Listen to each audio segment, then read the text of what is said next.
want to take you on a journey today, and I'm going to be looking over my right shoulder a bit. So don't look at me, just look at the slides or close your eyes or just kind of hang with me for a little bit. What I want to do is take you on a journey through cancer. And I speak to you this morning as a cancer survivor myself. And I want to also convey some of the stories and the insights that I've shared through my patients. I have a naturopathic oncology practice and have had for the last probably 15, 16 years.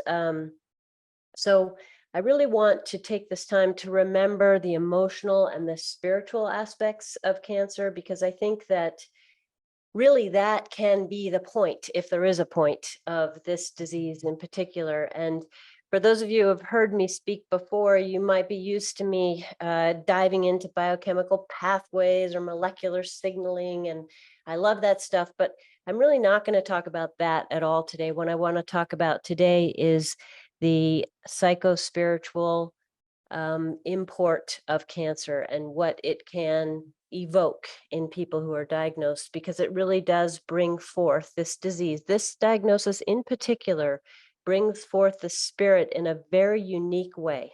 And it asks the spirit within us to show up in a way that I haven't seen any other disease do. I think other diseases do this in a different way. So I hope that I'll be feeding your spirit in the process of this presentation. There are a lot of people with cancer, 12 million cases diagnosed a year. By 2030, which is only a short, 8 years away, there'll be 20 million new cases diagnosed every year, such that 1 out of every 3 people walking on the planet will have had a diagnosis of cancer. And over half are diagnosed, and over 60% of those diagnosed who die from the disease happen in poor countries. There are a lot of inequities in this disease as well, which is another topic for another day, but I just wanted to make that point known.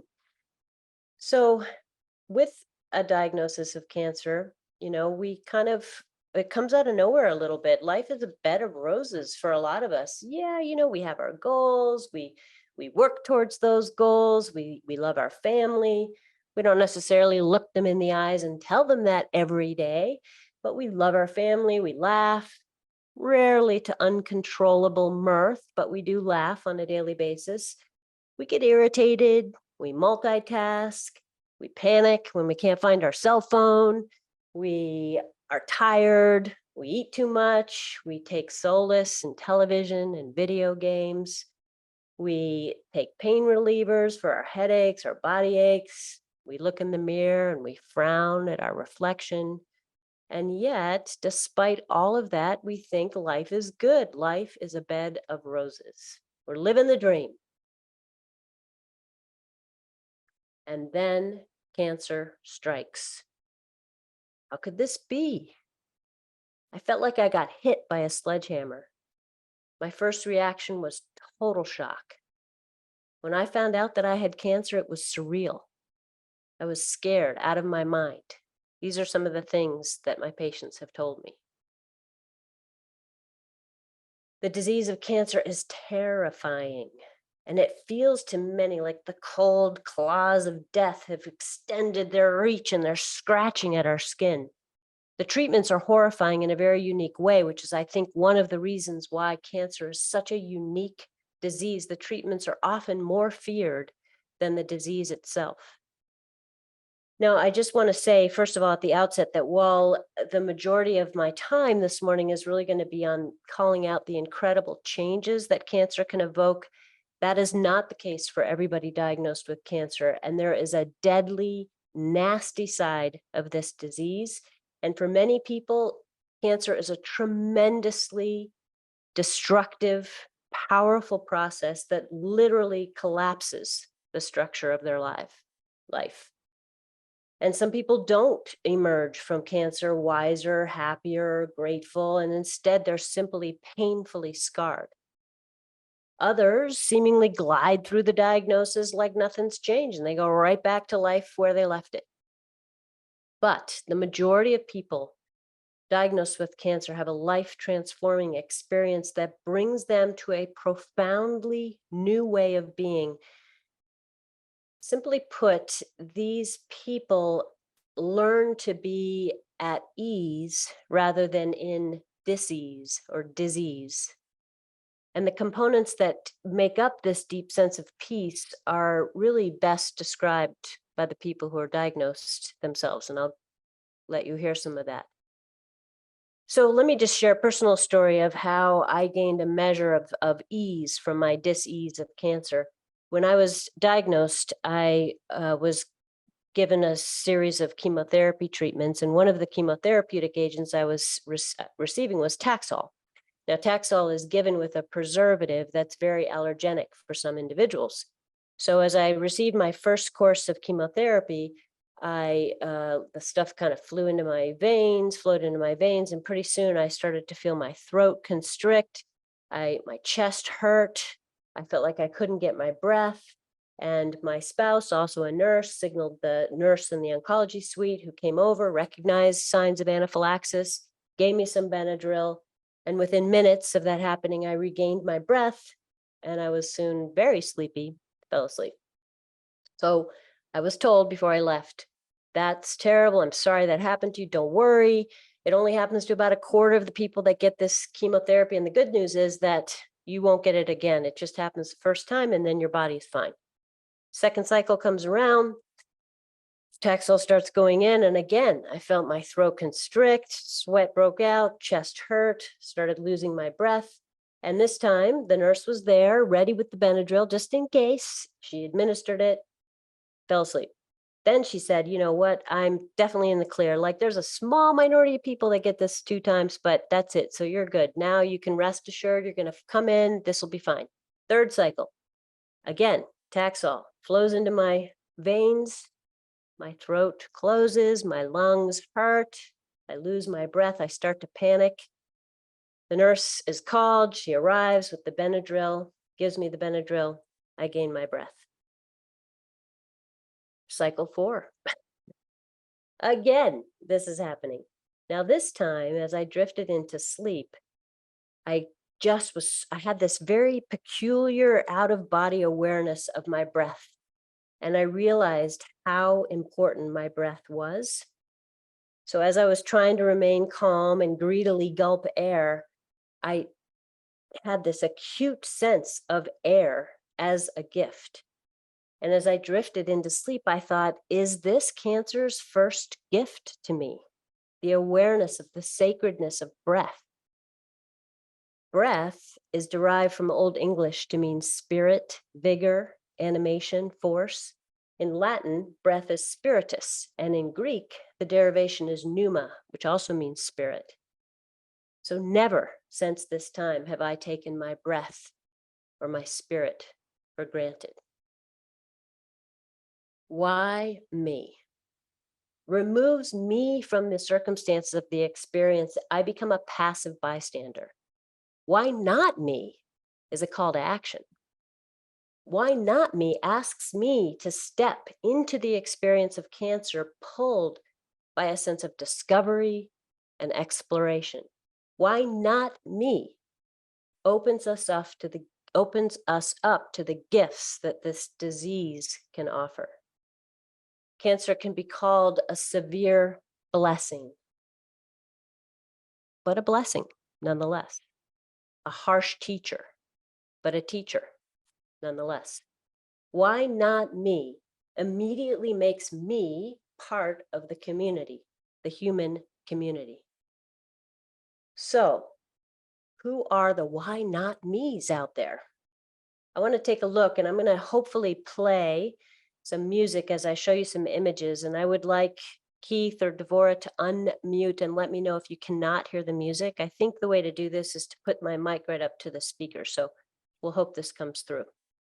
Okay, I'm with you. Where is it?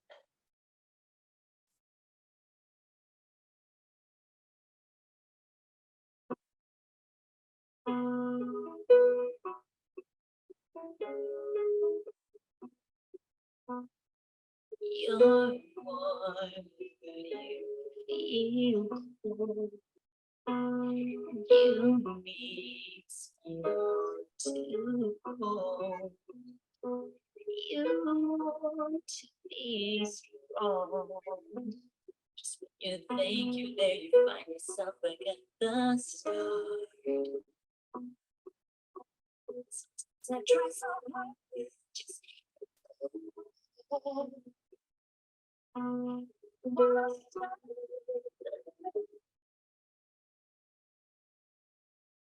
Lise, that's that music's skipping pretty badly. It Yeah. doesn't, it's only triggering the microphone when there's actually sound. So the little drops of silence are making it skip.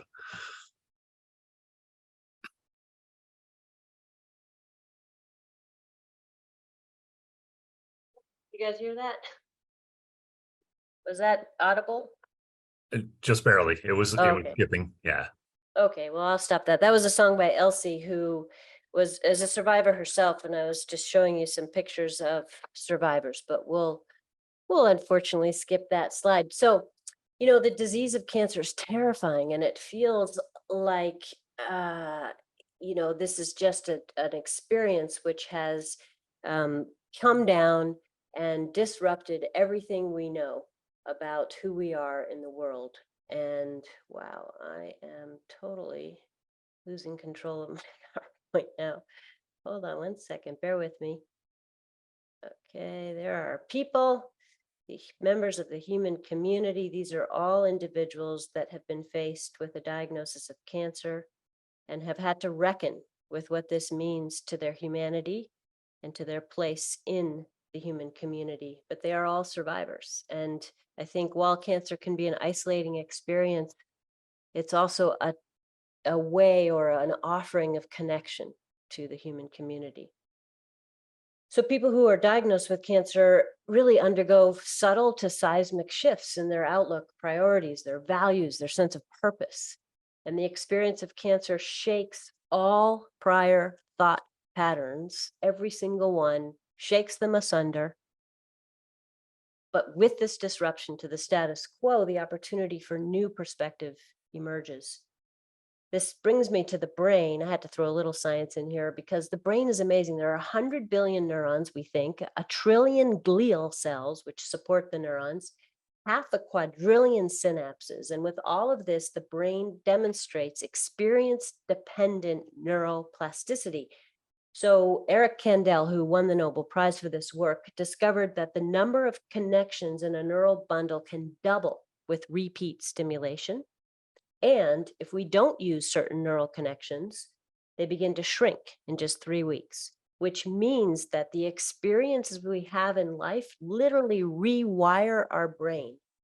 And in doing so can transform our values, our emotions, and our beliefs. So what do people diagnosed with cancer learn, and how do they change? I'm going to let them speak for themselves. These insights are from a book called New Beginnings, The Triumphs of 120 Cancer Survivors by Bill Aaron. This is Adam. Adam was diagnosed with fibromyxoid sarcoma at the age of 36. He says, I went through crazy, grandiose ideas that I was going to change my life. I remember thinking that if they cut off my leg, I could become the first one-legged president. Everything was going to be new and different. And then in the end, I realized I just liked my life.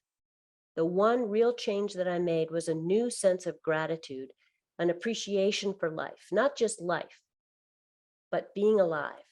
I never had that before. Now I feel it all the time. Beth was diagnosed with appendiceal cancer at the age of 54. She says, I realize that I have no control over my situation. For a control freak, that's very difficult. As an executive director for the past 27 years, I was always in control. Even my home healthcare nurse commented that I'm her only patient in control of all the supplies that I need for my care.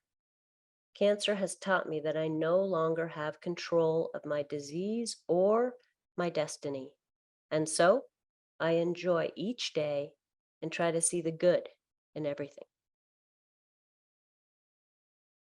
Bronwyn was diagnosed with stage 4 HER2 positive breast cancer at the age of 22. Strange as it may sound, I'm actually happy to have been diagnosed with cancer. Happy is the best word I can find. It feels like I'm finally becoming the person I've always wanted to be. I have conquered my biggest fear. Although I visit fear, I no longer live in it. And that is the greatest joy and freedom I have ever experienced. Cancer has been a catalyst for me to live more fully and to love more deeply. And if one day I do transition this consciousness to another, I would not change a thing. It has been my greatest teacher. For that, I am grateful. I now know that anything is possible, and I have a sense that something truly amazing is about to happen. Bronwyn died 2 years after her diagnosis. The cancer had metastasized throughout her body, and she was in terrible pain. She asked that her life support be disconnected, and instead of a memorial service, she requested a celebration of life for all of her friends on a bluff that she loved, overlooking the Pacific Ocean. Her ashes were scattered there at sunset, her favorite time of day. Tiffany, diagnosed with Ewing sarcoma at the age of 22. One day in chemo, I fainted. They told me it might be a tumor in my brain. I freaked out. A beautiful Asian girl came over and sat next to me. It was intimidating because I was bald and bloated, no makeup, feeling like crap, and she was so beautiful. She put her arms around me and comforted me. That day, I knew I had met an angel. And from then on, through every treatment, we were always by each other's side. One morning, I found out that she had died. I wondered why God didn't take me because she was so good. He put her in my life to save my life and then took hers. Mac was diagnosed with testicular cancer at the age of 34 and then with choroidal melanoma 6 years later. The news buckled my knees and knocked the breath out of me. When the doctor told me I would go into surgery and lose a testicle, I reminded him that, hey, we're talking about one of my personally favorite organs. Over the years, we've gotten kind of attached. 6 years later came bout number 2. I became one of 6 in a million people to get malignant melanoma on the back of my eyeball. I told the doctor that I just have no luck with my round organs. During the radiation procedure, which cost me the vision in my eye but saved my life, he told me to come up with another joke about the ordeal. I told him, well, now I'm half blind and half nuts, and got a good laugh. It makes no sense to me not to enjoy life. I want to laugh, to see beauty, and to leave this earth with good references. Cancer and comedy have taught me to never forget that, hey, falling on your face is still moving forward. Dr. Susan Love, author of Dr. Susan Love's Breast Book and founder of the Dr. Susan Love Research Foundation, was diagnosed with acute myeloid leukemia at the age of 64. She says the only difference between a researcher and a patient is a diagnosis. Having cancer myself has given me a new sense of urgency. We have limited number of days in our lives. You become more aware of that. I often tell my daughter that whether it's changing the world or having a good time, we should not put off what we think we should do. You never know when you will be caught up short with a serious disease. We are all patients eventually. That's why I drink the expensive wine now. This reminds me, by the way, of a quote from Sir Winston Churchill, who said, "One who has a why to live can tolerate almost any how." Okay. This is Manet, diagnosed with Ewing sarcoma at the age of 7. Marie, Manet's mother, says when Manet was little, she loved her long hair. And after we shaved her head, she looked in the mirror and said, "I may look ugly on the outside, but inside Manet is beautiful. So don't cry, Mommy." Edmund, Manet's father, says, "Anything we say is not enough in comparison to the amount of wisdom and courage that she passed on to us. After her 14.5-hour surgery to replace the bone in her arm, she was smiling and laughing. She said, 'Was that it?' When she woke up and she looked at me, she said, 'Dad, I never nagged at anyone. I smiled the whole time.' I hugged her and cried." When I was diagnosed with breast cancer, I felt like I had been given this special magic button. I imagined I had this button over my chest and it was glowing, and this glow caused everybody who came near me to immediately become their best self and fall under this spell. It was as if when people came into my presence, all they wanted to do was to be in love with me, with life. So love poured, gushed, sparkled, and shone, and I bathed in it luxuriously throughout my ordeal. So the blossoming of these core values is really the greatest potential that cancer can provide. This is the essence of the transformative aspect of cancer.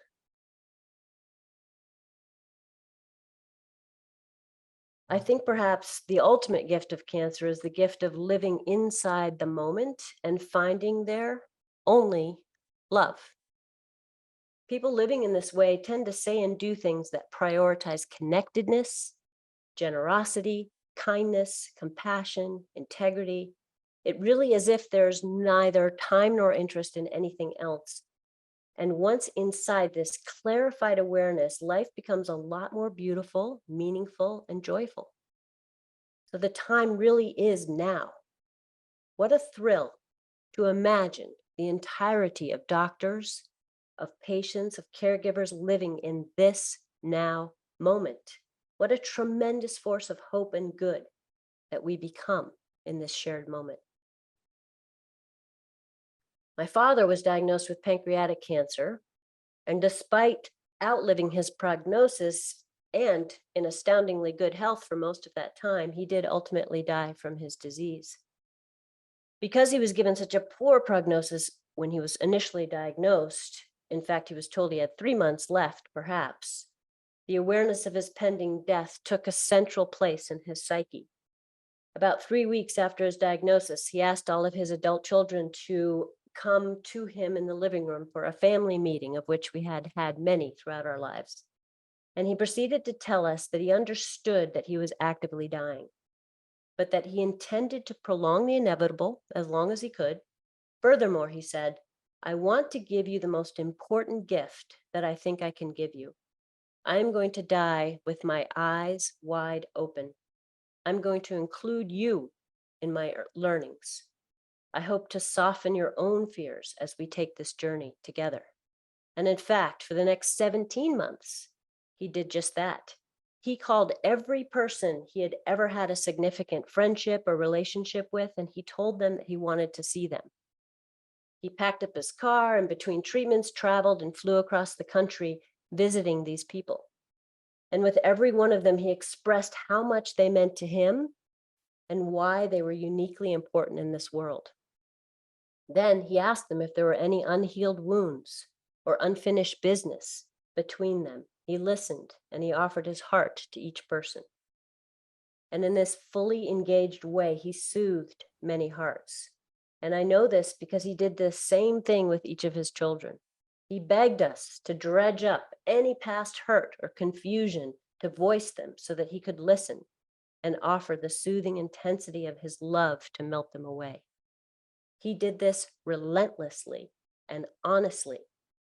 This was indeed one of his most precious gifts and was one of the ways in which he died with his eyes wide open. I'm going to read a Mary Oliver poem. You do not have to be good. You do not have to walk on your knees for 100 miles through the desert repenting. You only have to let the soft animal of your body love what it loves. Tell me about despair, yours, and I will tell you mine. Meanwhile, the world goes on. Meanwhile, the sun and the clear pebbles of the rain are moving across the landscape over the prairies and the deep trees, the mountains and the rivers. Meanwhile, the wild geese, high in the clean blue air, are heading home again. Whoever you are, no matter how lonely, the world offers itself to your imagination, calls to you like the wild geese, harsh and exciting, over and over announcing your place in the family of things. So I have another video to play, which I'm going to skip, unfortunately, because we can't hear it. So with that, I want to finish and just say that I'll let this visually be in the background, but I just want to say that like this flower is unfolding and nature is healing, there is so much that we each are and have to offer. And I think sometimes cancer can become a tremendously important way to awaken to our potential and to, in fact, emerge into a sense of deep wellness, which I equate in my own life to a sense of gratitude for my breath, gratitude for my family, gratitude for my friends, and ultimately gratitude for the privilege of being able to have a life on this planet. So with that, I thank you very much.